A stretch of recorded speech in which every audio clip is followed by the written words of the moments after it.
Notre thème de ce matin est tiré de Luc 1, 37. Rien n'est impossible à Dieu. Rien n'est impossible à Dieu.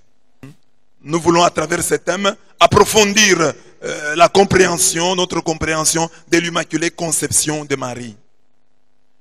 N'oublions jamais que ce sont les paroles de l'ange, le thème là. Rien n'est impossible à Dieu. Ce sont les paroles de l'ange à Marie. Souvent, rien n'est impossible à Dieu. Mais on ne se souvient pas que ces paroles de l'ange ont été adressées à Marie. Il faut retenir ça. Luc 1, 37. Donc, elle est la mère de l'impossible. Parce que c'est elle à qui on a dit ça. Au moins dans la Bible, on dit rien n'est impossible à Dieu. Ces paroles ont été adressées à notre mère, la très sainte Vierge Marie.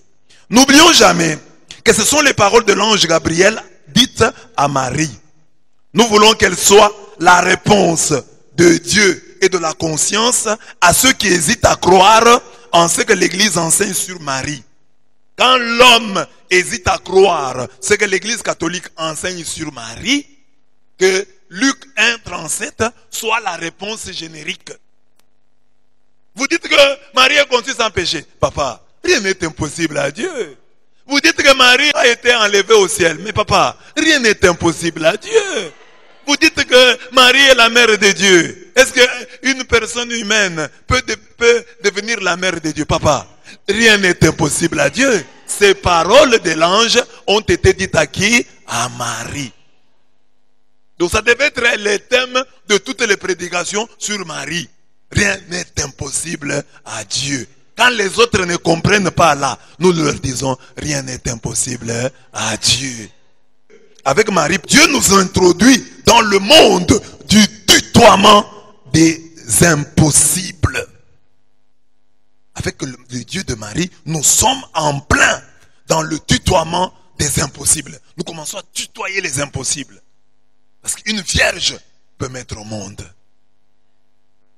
Amen. Une personne humaine peut être conçue sans péché.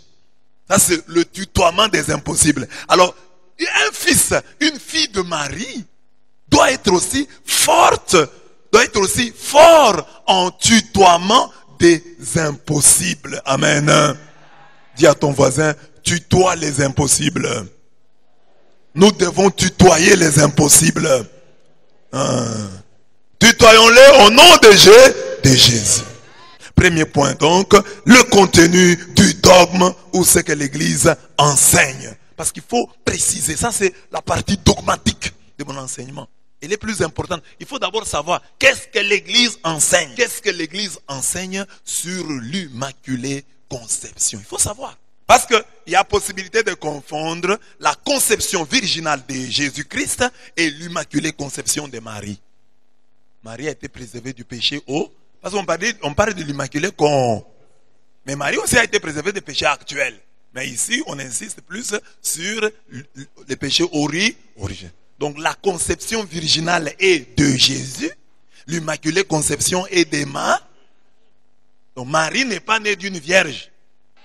Marie n'est pas née d'une vierge. C'est Jésus qui est né d'une vierge.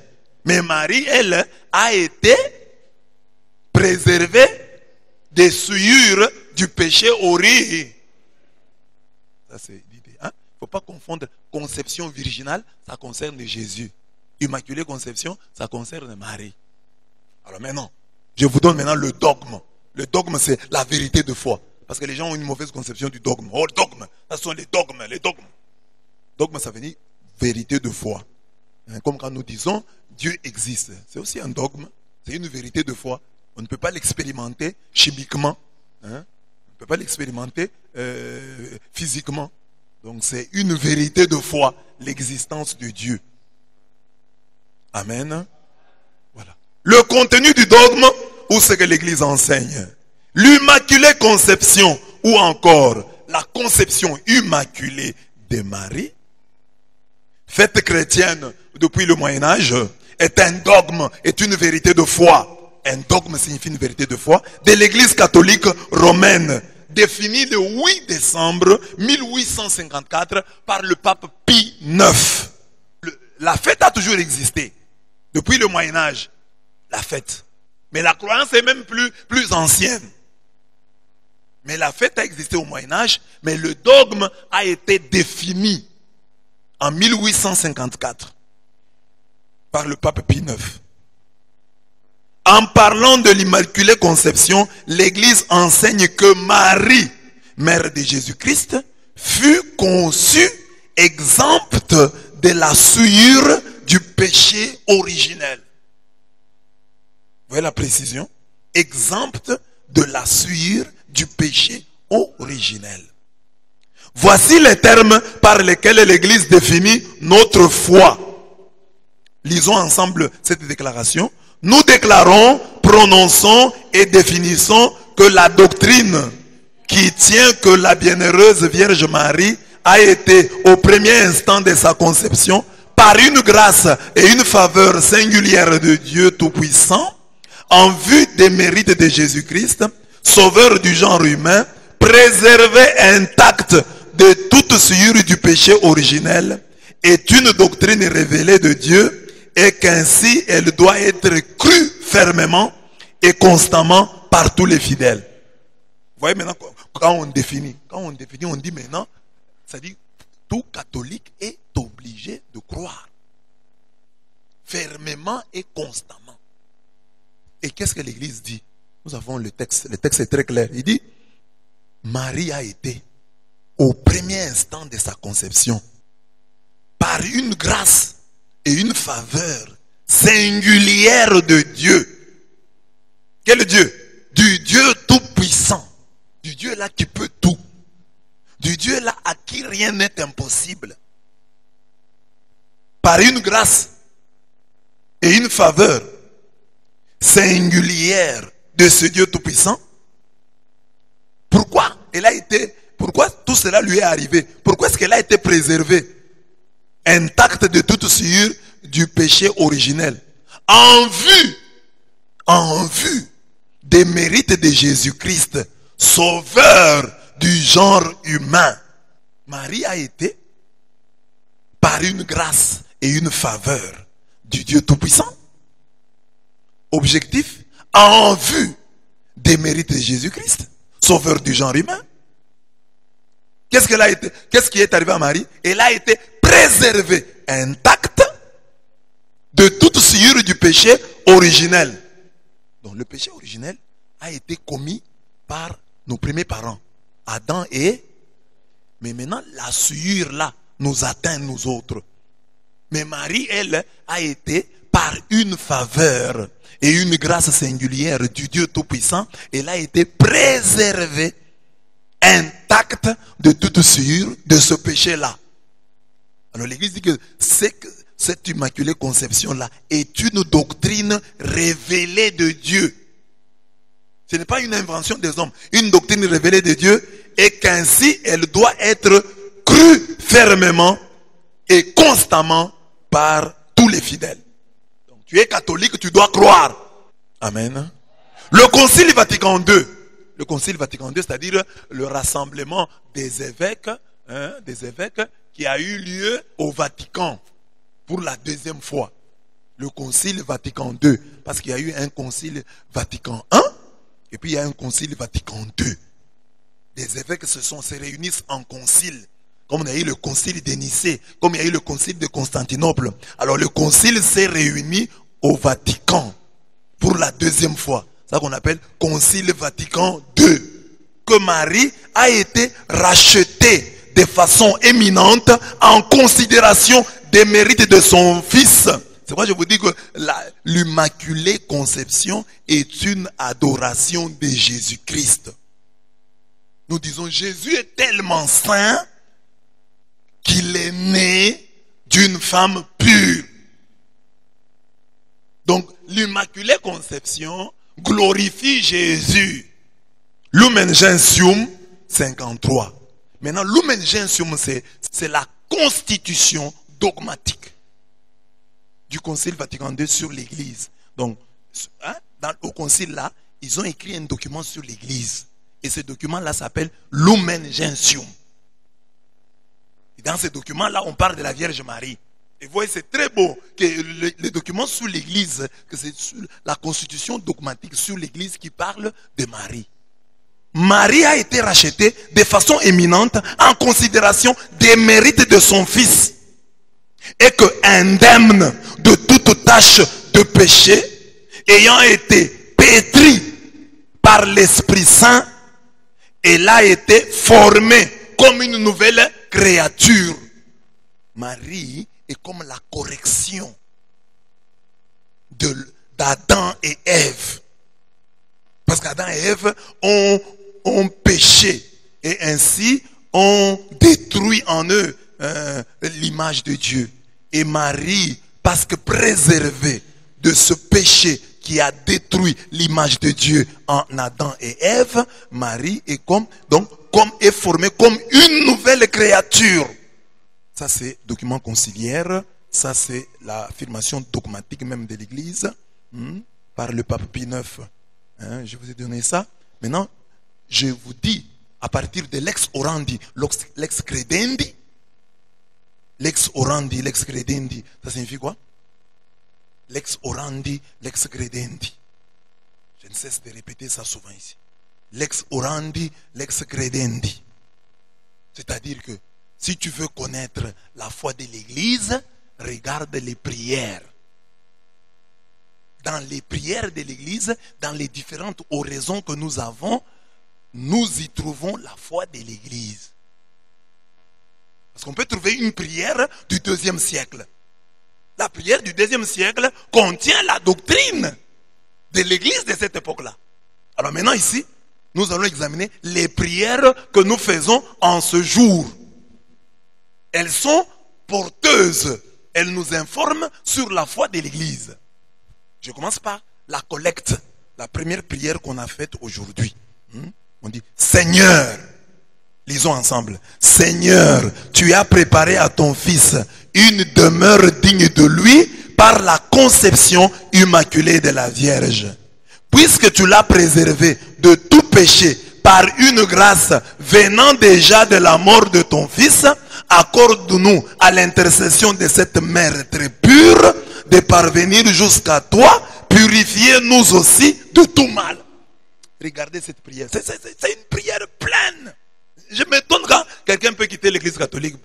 Il y a la doctrine dedans. On dit ici, Seigneur, tu as préparé à ton Fils une demeure digne de lui. Donc Marie, c'est simplement une demeure digne du Christ. Le 1er janvier, nous fêterons la fête de la Marie, Mère de Dieu, la Théotokos. Marie comme demeure, donc maison digne de Jésus. Donc le Père a préparé pour Jésus une demeure, une maison digne de lui. Comment ça? Par la conception immaculée de la Vierge. Par le fait que Marie est née, a été conçue sans péché. Puisque tu l'as préservée de tout péché, par une grâce venant déjà de la mort de ton Fils. Donc, même, parce qu'on dit non, Marie s'est rachetée, elle ne s'est pas rachetée. Même Marie là, sa grâce là, le fait qu'elle a été préservée, vient déjà de la croix. Donc Marie aussi est dépendante de la croix du Christ. Parce que c'est la croix du Christ qui nous sauve. Mais on dit que Marie, elle, l'avantage c'est qu'elle a eu ça déjà à ce moment-là. Jésus n'était pas encore mort. Mais elle a eu ça déjà à l'époque. Donc déjà. Parce que nous sommes sauvés par la croix du Christ.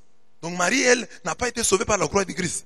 L'Église répond, elle a été sauvée par une grâce venant déjà de la mort de ton Fils. Maintenant on fait la prière. Accorde-nous à l'intercession de cette mère très pure. Très pure là, c'est ce que les Espagnols disent, purissima. La purissima Madre de Dios. La très pure Mère de Dieu. De parvenir jusqu'à toi, purifiez-nous aussi de tout mal.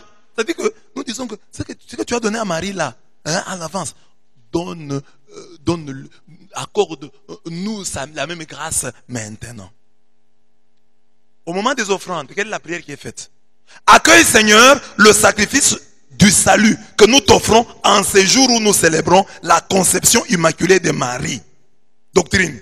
Puisque nous reconnaissons que la prévenance de ta grâce l'a préservé de tout péché, accorde-nous par son intercession d'être libéré de toute faute.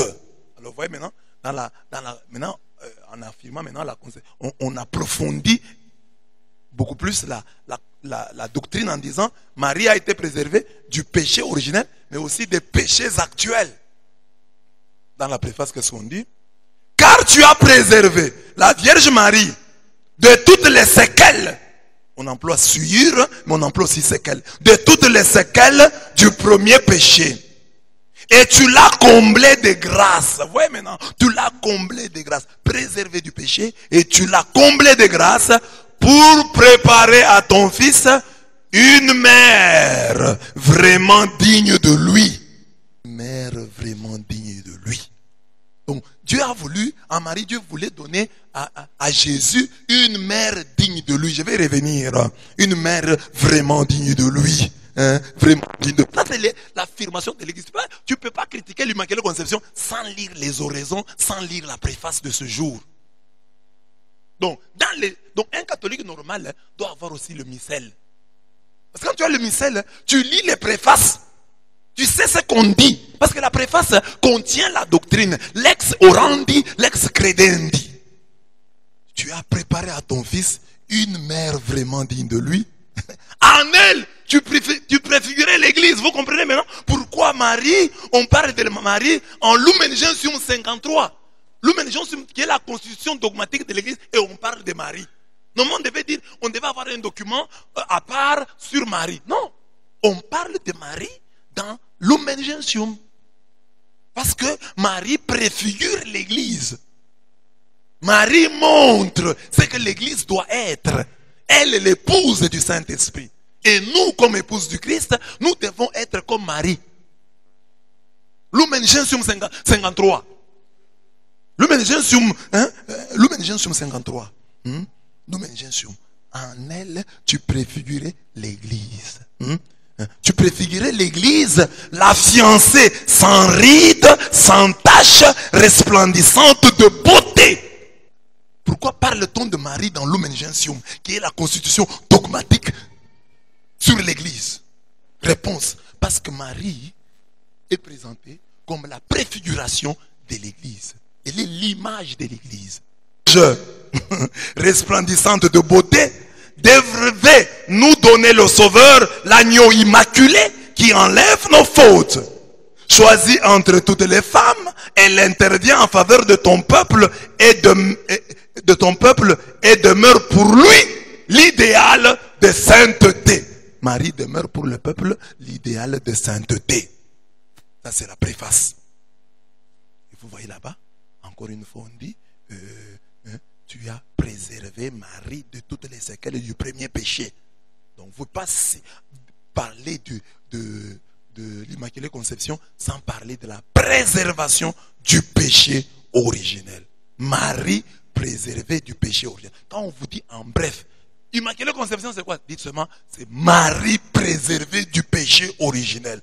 Le péché originel c'est lequel? Le péché commis par nos premiers parents, par Adam et Ève. Ils ont fait quoi? Ils ont mangé le fruit interdit. Ils ont mangé le fruit interdit. Et c'est encore que ce péché. Ils ont désobéi à Dieu. Nous avons suivi dans la première lecture. Ils ont désobéi à Dieu. Et comme ce sont nos parents, nous sommes aussi marqués par ce péché. Parce que quand vous vivez dans un environnement pécamineux, le péché vous influence. Pour qu'elle mette au monde le Fils de Dieu. Parce qu'elle devait mettre au monde le Fils de Dieu. Dieu a préparé en son sein, s'est préparé en son sein, ou a préparé pour son Fils une demeure digne de lui. C'est clair? C'est clair, hein? La dernière oraison, la conclusion, hein? La prière après la communion. On dit, que cette communion, Seigneur notre Dieu, guérisse en nous les blessures de la faute originelle dont tu as préservé la Vierge Marie grâce au privilège de sa conception immaculée. Je vous ai présenté les 3 prières de la messe aujourd'hui. La préface, Ces 3 prières de la préface contiennent la doctrine de l'Église sur l'Immaculée Conception. La grandeur de son Fils, sa sainteté découle de la croix du Christ. C'est parce que Jésus est grand que Marie l'est aussi. La grandeur de Marie vient de la grandeur de Jésus. Notons pour terminer que le dogme de l'Immaculée Conception de Marie n'est pas directement lié à la conception virginale de Jésus. C'est-à-dire la croyance dans le fait qu'il soit né d'une mère vierge. Quand nous disons que Marie est l'Immaculée Conception, nous ne voulons pas dire que la mère de Marie était vierge. Ne confondez pas Immaculée Conception de Marie et conception virginale de Jésus. Jésus est né d'une vierge. Marie n'est pas née d'une vierge, mais Marie a été préservée du péché originel et des péchés actuels. Pourquoi Marie a été préservée? C'est en vertu, en prévision de la naissance de son Fils, du Fils de Dieu qui est saint.